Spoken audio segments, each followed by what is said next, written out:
Olá, como é que você está?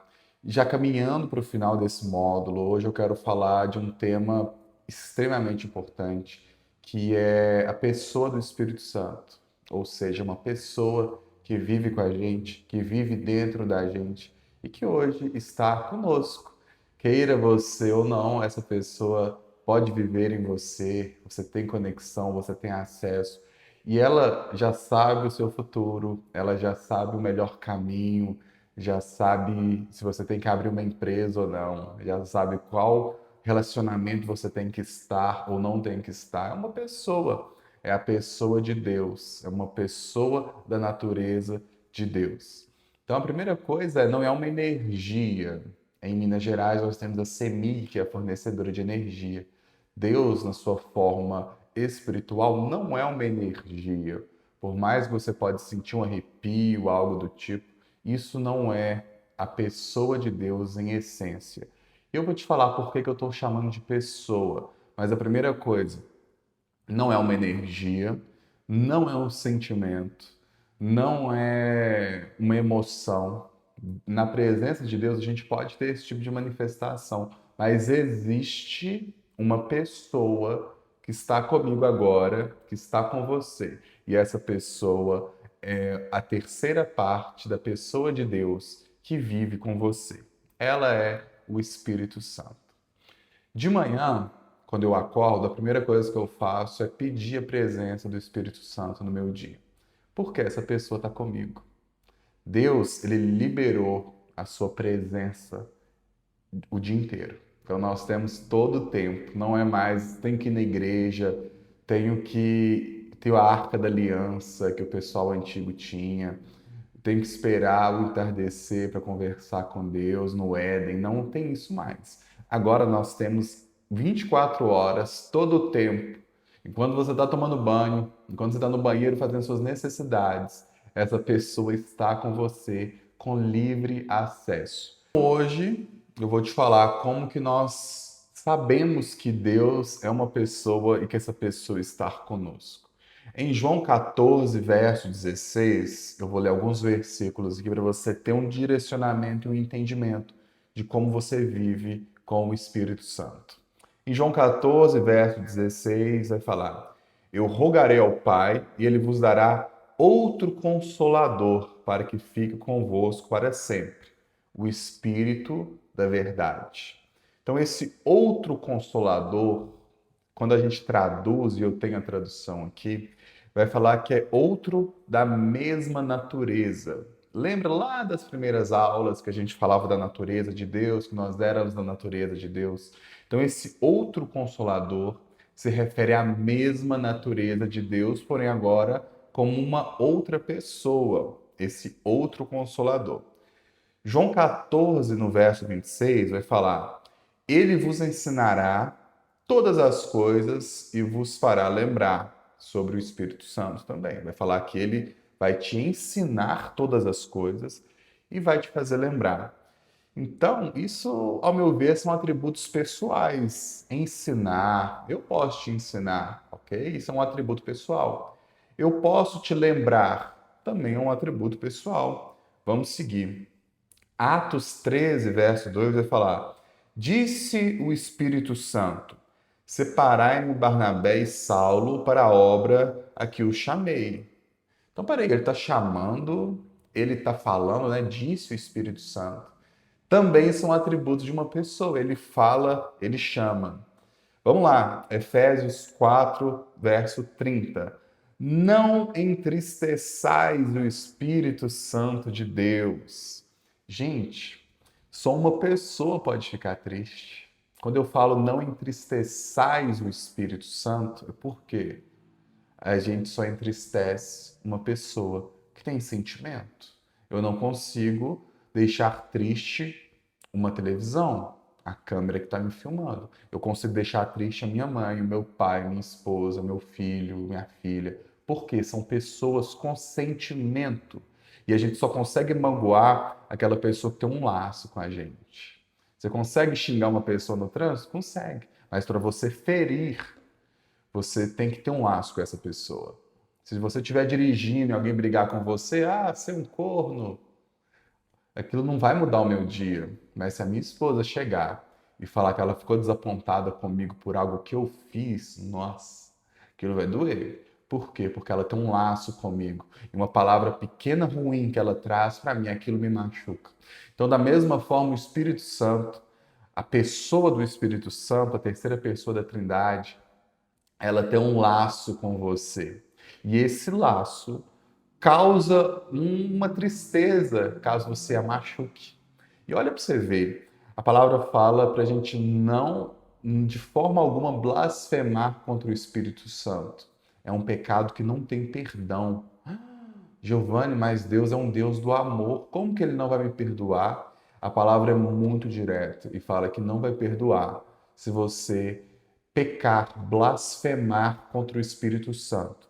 Blasfemar é um ato de falar, blasfêmia, falar mal, xingar o Espírito Santo. E por quê? A palavra também fala que você pode falar mal de Deus e pode falar mal da pessoa de Jesus, porém não pode falar do Espírito Santo. E por qual motivo? Porque o Espírito Santo está dentro de você, ele torce por você, ele gosta de você, ele fica na expectativa com o seu emprego novo, ele fica na expectativa com o seu trabalho, e a partir do momento que você fere o Espírito Santo, ele sente, ele se machuca, ele é sensível. Então ele vai ser defendido por Deus e por Jesus de tal maneira que se você machucar o Espírito Santo, que é a presença real de Deus em você, você não terá perdão. Simples e direto como a vida deve ser. A pessoa está em você, você machuca ela, você não tem perdão. É forte, né? Efésios fala isso, não entristeçais o Espírito Santo.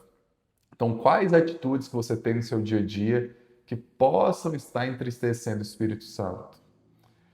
Giovanni, mas eu não estou pecando na igreja. Ok, mas está pecando no seu quarto, no bar.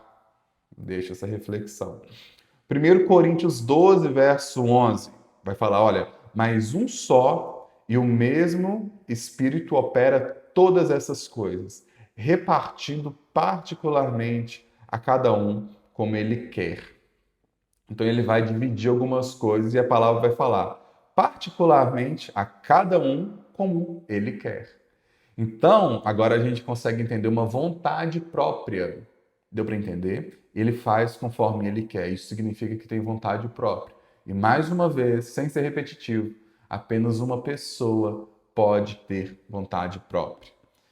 Atos 5, verso 3. Por que encheu Satanás o teu coração para mentires ao Espírito Santo? Não mentistes aos homens, mas a Deus. Então, você tenta enganar. Eu falo você, mas não é você. Nós, como pessoas, tentamos enganar o Espírito Santo. Então, se ele pode ser enganado, novamente, isso traz algo como pessoalidade. Traz algo ligado a uma pessoa. Então, de forma bem direta, eu quero deixar isso claro. Tem uma pessoa com você. Quando você acorda de manhã, essa pessoa está com você. Quando você vai dormir, essa pessoa está com você. Quando você está dirigindo seu carro na BR com medo, tem uma pessoa com você te guardando. E o que você tem feito com essa presença? Todo o tempo, se você orar, se você conectar a Deus, essa pessoa vai te ouvir. Por quê? Porque a palavra deixa isso muito claro para a gente. O Espírito Santo é uma pessoa da Bíblia. Essa pessoa tem vontade, eu acabei de ler com vocês aqui. Tem vontade, tem voz, pode inclusive ser enganada, tem emoção e tem o principal, que é o relacionamento. E essa pessoa quer se relacionar com você. Eu lembro uma vez que eu entrei dentro da igreja, comecei a me conectar com Deus e eu senti essa presença muito forte. E eu não entendia por que algumas pessoas caíam no chão na igreja. Eu achava que aquilo era mentira. Sendo bem verdadeiro, eu achava que aquilo era fake, que era um teatro. Até que aconteceu com meu primo. Meu primo não ia de igreja, nada disso. Zero conexão. E a partir do momento que ele entrou naquele ambiente, ele caiu no chão. E eu fui tentar entender por que isso acontecia. Será que isso vai acontecer comigo um dia, de cair no chão? E eu lembro de um verso em Apocalipse, se não me engano, é Apocalipse, quando João, o apóstolo João, ele encontra a presença de Deus. Então, é uma presença muito forte. Eu não vou falar de energia, porque eu falei que a presença não é energia, mas a atmosfera é diferente. Então, quando você realmente se conecta com Deus, a sua força, o seu músculo, ele não suporta. E muitas vezes ele cai no chão.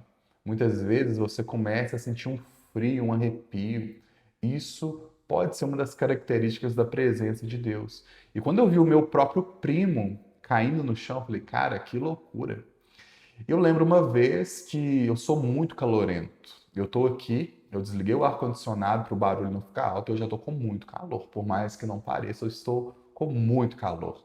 Porém, eu prefiro manter o áudio bom para vocês. E eu lembro que eu estava nessa igreja, um lugar com muitas pessoas, estava quente, e eu comecei a arrepiar.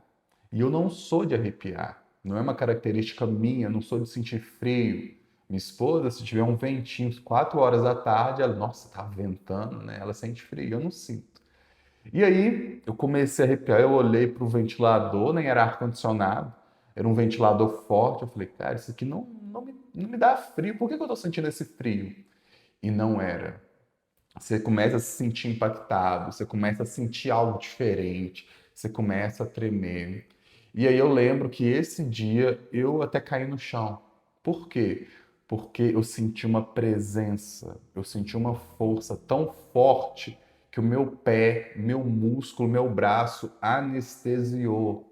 Gente, eu entendo de anestesia, sou cirurgião dentista. Eu cheguei a anestesiar 30 pacientes em um dia. Então eu sei o que é deixar algo dormente. Então, anestesia, o lugar que eu aplico dali para frente, aquilo não movimenta. Fica 1 hora e meia, 2 horas sem movimentar, sem sentir. Eu posso pôr fogo, meter uma faca que aquela pessoa não vai sentir, ela está anestesiada. E eu sei tecnicamente como as coisas funcionam, né? Antes de tudo, eu sou agente de saúde, eu entendo de biologia, de saúde. E naquele dia, o meu corpo inteiro foi anestesiado ao ponto de eu não conseguir dirigir depois. Meu braço ficou mole. Gente, eu não sou louco, não. Sabe? Ah, Giovanni, isso aí é coisa de ignorante, crente ignorante. Não. Sou cirurgião, dentista, me formei numa excelente universidade, a número 1 do Brasil. Tenho algumas pós-graduações, eu estudo, sei o que é ciência. E eu sei que meu corpo foi anestesiado. Não foi anestesia, não foi remédio, não foi nada disso. Então, por que que isso acontece? Por que que esse toque acontece? Porque eu dei liberdade. Eis que estou à porta e bato. Se você der liberdade, o Espírito Santo vai te dar um toque diferente. Eu comecei a sentir um amigo mesmo, um abraço que eu nunca senti, nem do meu pai, nem da minha mãe. Eu me senti abraçado. Enquanto eu estive no chão, eu comecei a chorar. Foi algo surreal. Nunca vou esquecer esse dia. E eu lembro que parecia que eu estava anestesiado, ao ponto de não conseguir virar o volante do meu carro. É uma leveza, é uma presença. Mas não adianta você sentir essa presença e sair falando palavrão. Por quê? Porque a presença real, ela é seguida de mudança, ela é seguida de transformação. E é essa presença que eu quero destacar nessa aula. Eu quero falar agora algumas características para que você realmente convide, converse com essa pessoa. Pense, quando você chega em casa, tem um filho ali doido para saber como é que foi seu dia, doido para conversar com você, para te dar um abraço, sabe? Aquela alegria de quando você chega do trabalho.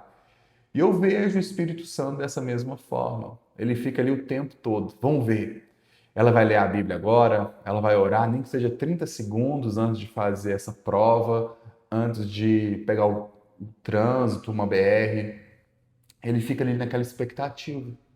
E muitas vezes a gente não dá espaço a essa pessoa que está disponível o tempo todo.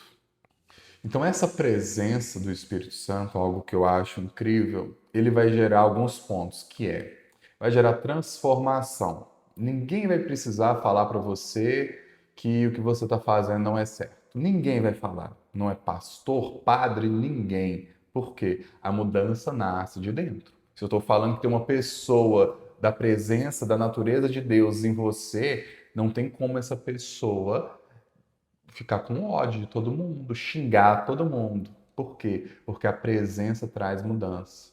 E a gente não pode abrir mão dessa presença. Ele é fiel à verdade. Então, se o que você faz tem mentira, tem sonegação de impostos, tem golpe. Eu já trabalhei em lugares que eu tinha que mentir sobre garantia, sobre tempo, sabe? Eu ia para a igreja e eu estava mentindo a semana inteira. Para quê? Para quê? Sendo que aquilo não é o certo. Ah, mas eu tô com um documento vencido e estou usando. Sabe? São os detalhes que nos colocam uma paternidade diabólica. A palavra fala que quem mente, né? A partir do momento que a gente mente, nós temos um pai que não vou falar o nome dele, mas é um pai maligno. Então, quando você mente, quando você dá golpe, quando você faz essas coisas que parecem pequenas, você dá liberalidade a uma pessoa que não é o Espírito Santo. A algo que eu não vou ficar falando o nome aqui, tá?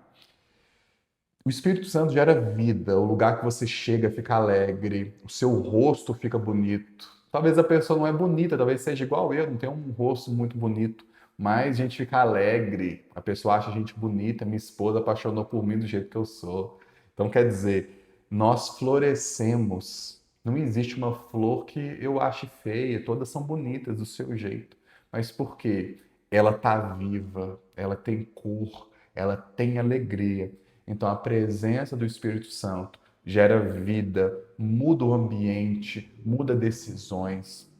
E talvez tem 10 pessoas e uma se destaca. Essa uma pessoa é você. E eu lembro, no início também da minha conversão, eu estudava à noite, né? Minha faculdade, minha universidade foi à noite. E eu saía 10h30, 10h40, 11 horas da noite para chegar em casa. Então, eu estudava o dia inteiro, atendia paciente até esse horário. E era sempre voltando de ônibus. Na maioria das vezes era sempre de ônibus, voltando a pé. E eu era muito assaltado. Tinha muito assalto nos lugares que eu ia, a região inteira, como tinha muito aluno, muita gente rica, tinha sequestro, colegas meus foram sequestrados, pra você ter ideia. E aí eu entrei dentro desse ônibus e o ônibus foi assaltado por 7 bandidos. Eu estava no meio, naquela porta central, onde sobe a cadeira de rodas, não tinha lugar para sentar, obviamente, eu encostava naquele suporte e deixava o ônibus me levar e ficava de frente o vidro, né? Onde está o motorista. Eu comecei a ver uma movimentação, vi os caras tirarem as armas e como já renderam um motorista, falou para não parar, para ir embora e começaram, todo mundo armado. Eu tava com muita fome, comendo um biscoitinho, esqueci o nome, aquele azul, vou lembrar e vou colocar aqui. Tava comendo ele e eu vi aquele movimento, falei, cara, não é possível que tá assaltando. E 11 horas da noite, já tá cansado, quer chegar em casa, você não quer bagunça. E aí começou a bater nas pessoas. Começaram a descer o murro assim numa mulher que ela não queria entregar o celular. Ela falou que ela já tinha sido roubada e pegou de todo mundo. Naquele momento, eu fiquei quieto, fiquei tranquilo. E aí aconteceu de todos os bandidos passarem do meu lado e não sequer olhar para mim. Nenhum bandido olhou para mim. Ah, Giovanni, você tinha cara de pobre? Não, eu tava de branquinho, né? Como parecendo, entre as, um médico, né? Todo arrumadinho ali, sapato branco. Então, seria uma potencial pessoa para ser roubada. E eles não me roubaram, não me viram. E aí eu te falo que a gente fica invisível aos olhos do inimigo se a presença do Espírito Santo estiver com a gente. Eu desci desse ônibus, corri mais de 3 quilômetros, pedi ajuda. E assim, por que eu estou te falando isso? Porque eu vi a presença de Deus me protegendo. E realmente não existe um mal que consiga penetrar a luz da presença do Espírito Santo. A palavra fala que o diabo fica ao derredor, mas ele não consegue penetrar. Mas aqui, a sua parede precisa estar bem consolidada.